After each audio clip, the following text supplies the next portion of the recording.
जय हिंद दोस्तों। स्वागत है आप सभी का वायरलेस क्लासेज पर। जैसा कि आप सब लोग को पता होगा, मैथ में क्लास 10th में पहला प्रश्नावली पूर्ण रूप से समाप्त हो चुका है। आज हम दूसरे चैप्टर बहुपद पॉलिनोमियल में प्रवेश कर चुके हैं। बिना समय बर्बाद किए हुए हम लोग अपने अगले पड़ाव यानी कि बहुपद के बारे में जानना स्टार्ट करेंगे। तो थोड़ा सा चैप्टर फ्लो बहुपद के बारे में, आज जितने भी टॉपिक लिखे हैं यह बहुपद का बेसिक है, फिर इनसे आगे आने वाला कंसेप्ट फिर बताया जाएगा। तो पहले ये देखेंगे जो भी टॉपिक लिखे हैं वह टॉपिक क्या है। बहुपद, बहुपद की घात, बहुपद के प्रकार, रैखिक बहुपद, द्विघात बहुपद, त्रिघात बहुपद। इससे पहले बता दें कि आप लोग थोड़ा सा मन से पढ़िए। यूपी बोर्ड का रिजल्ट जो आया है उसमें आप लोग भी देखे होंगे, बिना मेहनत कुछ नहीं होने वाला। यदि मेहनत करेंगे तभी कुछ हो पाएगा। देखिए पहला जो है बहुपद। बहुपद क्या होता है? तो जिस किसी भी चर राशि के घात ऋणात्मक और भिन्नात्मक नहीं होना चाहिए, पूर्णांक होना चाहिए और पॉजिटिव होना चाहिए। जिस भी चर राशि के घात पूर्णांक होते हैं और धनात्मक होते हैं वह अपने आप में बहुपद होते हैं। चर राशि यानी कि अक्षर के बारे में, जो कि लेटर होते हैं। X square, 2x³ plus x square plus 5, यह भी एक बहुपद है। ये x के घात यदि -3 लिख लिया जाए तो ये आपका बहुपद नहीं है। ये दोनों क्या है? बहुपद है। तो बहुपद इस तरह से पहचाना जाता है। बहुपद की घात क्या होता है? तो जिस बहुपद का अधिकतम घात जो होता है वही बहुपद का घात होता है। जैसे बहुपद की घात में देखेंगे 3x² प्लस 5x प्लस का 3 है, तो इसमें अधिकतम घात यहाँ पर 2 दिख रहा है। ये इस बहुपद का घात हो जाएगा। बहुपद का घात इसमें 2 हो जाएगा। आगे देखेंगे यदि 5x³ plus 6x² plus 9x plus का 6, यदि यह बहुपद है तो इसमें जो अधिकतम घात है 3, ये बहुपद का घात हो जाएगा। आगे देखेंगे बहुपद के प्रकार। बहुपद के प्रकार, बहुपद 3 प्रकार के होते हैं मुख्यतः। इसके आगे भी आप देख सकते हैं बहुपद, रैखिक बहुपद, द्विघात बहुपद और त्रिघात बहुपद। रैखिक बहुपद क्या होते हैं? जिस बहुपद के अधिकतम घात 1 हो उसे रैखिक बहुपद कहते हैं। जैसे 3x, 4y, 5z, x।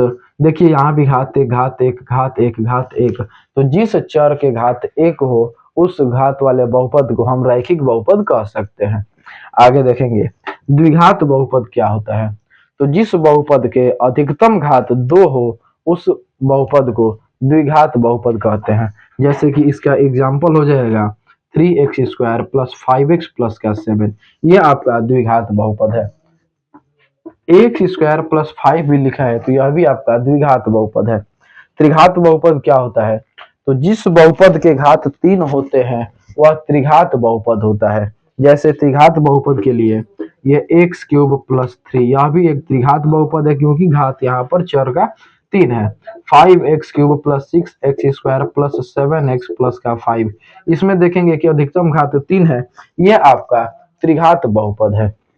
आगे देखेंगे अगला टॉपिक है दिए गए बिंदु पर बहुपद का मान। ये क्या चीज होता है? तो आइए देखेंगे बाबू, ये सब नोट कर लीजिए। एग्जाम्पल वगैरह अपने हिसाब से एक परिभाषा बना सकते हैं, एक एक चीज क्या सुन करके फिर से आगे बढ़ते हैं। दिए गए बिंदु पर बहुपद का मान, इसके आगे का ये टॉपिक है बाबू। दिए गए बिंदु पर बहुपद का मान, जैसे कोई px कोई बहुपद है, मान लीजिए x² प्लस 5x प्लस का 3, हम P2 निकालना स्टार्ट करें, मतलब कि x बराबर 2 पर बिंदु पर, x बराबर 2 बिंदु पर इस बहुपद का मान क्या होगा? तो किसी दिए गए बिंदु पर बहुपद का मान कैसे निकालते हैं? तो x का मान 2 है तो यहाँ भी रखेंगे 2 का स्क्वायर, 5 गुणे 2 प्लस का 3, तो 2 का स्क्वायर 4, 5 में 2 से गुणा करेंगे 10, ये और ये 3, 10 4 14, 14 3 क्या हो जाएगा? 17। इस यह बहुपद का मान हो जाएगा, मतलब होगा। तो ये 17 हो जाएगा इस बहुपद का मान। यदि किसी दूसरे पॉइंट पर भी निकालना होगा इस बहुपद का मान, तो जिस पॉइंट पे निकालना है वो पॉइंट रख देंगे और x के प्लेस पर उसको पुट कर देंगे। आपका आंसर, उस बहुपद का जो आंसर होगा वो आपका मान निकल जाएगा। आगे देखेंगे, लिखे हैं अगला टॉपिक बहुपद के शून्यक।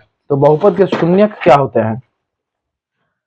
तो जिस किसी भी बहुपद के अधिकतम घात जितने होते हैं उसका उतने ही बहुपद उस बहुपद के शून्यक होते हैं। जैसे कोई रैखिक बहुपद है तो उसका शून्यक 1 होगा, द्विघात बहुपद है तो उसके शून्यक 2 होंगे, त्रिघात बहुपद है तो उसके जो शून्यक होंगे 3 होंगे। तो जितने बहुपद के अधिकतम घात होते हैं उतने शून्यक होते हैं। तो ध्यान देंगे यहाँ पर बहुपद के शून्यक के बारे में थोड़ा सा देख लिया जाए कि बहुपद के शून्यक क्या होते हैं।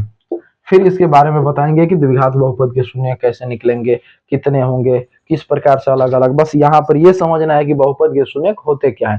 तो बहुपद के शून्यक का परिभाषा इस तरह से लिख सकते हैं कि जो उसमें चर है उस चर का ऐसा मान रख दिया जाए उस बहुपद में रखने पर हमारा बहुपद पूरा का पूरा शून्य हो जाए, वही बहुपद का शून्यक होता है। जैसे आप एक एग्जांपल देखेंगे, मान लीजिए कि कोई बहुपद है 2x + 5, तो इस बहुपद का शून्यक का होगा, शून्यक का मतलब कि x का मान निकालना। तो यह एक घात का बहुपद है तो इसका शून्यक कितना होगा, 1 होगा। यहाँ पर देखेंगे तो शून्यक निकालने के लिए जो बहुपद दिया रहता है उसको 0 के बराबर, 2x बराबर +5 उधर जाएगा तो -5, x बराबर -5/2। अब ये जो x का मान आया है यदि आप बहुपद में रखते हैं तो इस बहुपद का मान शून्य हो जाएगा, यही इस बहुपद का शून्यक हो जाएगा -5/2। तो आप इस तरह से अपना जो बहुपद वाले चैप्टर में जितने भी टॉपिक लिखे हैं इसको कंप्लीट कर सकते हैं। कंप्लीट कीजिए, फिर मिलते हैं अगले वीडियो के साथ। धन्यवाद।